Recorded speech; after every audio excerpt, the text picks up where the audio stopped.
Delhi high court نے سماجی کارکن عمر خالد کی ضمانت پر تازہ درخواست پر دہلی پولیس سے جواب طلب کیا ہے۔ یہ درخواست 2020 دہلی فسادات سازش کیس میں دائر کی گئی ہے جو UAPA کے تحت درج ہے۔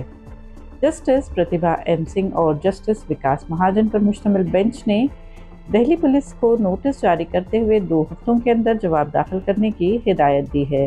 عدالت نے اس معاملے کی اگلی سماعت 27 اگست مقرر کی ہے اور اسی روز شریک ملزم شرجیل امام کی ضمانت درخواست پر بھی سماعت ہوگی۔ عمر خالد کے وکیل نے عدالت کو بتایا کہ گرفتاری کے بعد یہ ان کی تیسری ضمانت درخواست ہے۔ انہوں نے عدالت سے عبوری ریلیف دینے کی بھی درخواست کی ہے۔ عمر خالد کو ستمبر 2020 میں گرفتار کیا گیا تھا۔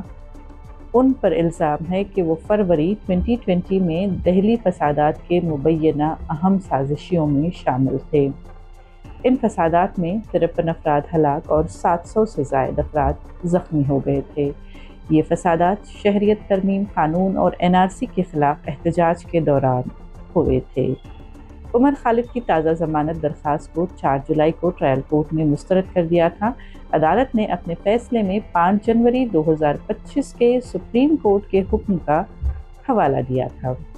دہلی پولیس کی جانب سے additional solicitor general SV Raju نے ہائی کورٹ کو بتایا کہ شرجیل امام کی ضمانت درخواست بھی اسی سپریم کورٹ کے حکم کی بنیاد پر مسترد ہوئی تھی، اس لیے دونوں درخواستوں کی مشترکہ سماعت مناسب ہوگی۔ اس سے پہلے سپریم کورٹ عمر خالد کی ضمانت مسترد کرنے کے فیصلے کو برقرار رکھتے ہوئے کہہ چکی ہے کہ عمر خالد اور شرجیل امام کے خلاف UAPA کے تحت بادئ النظر میں مقدمہ بنتا ہے، اگرچہ بعض دیگر شریک ملزمان کو عدالت سے ریلیف مل چکا ہے۔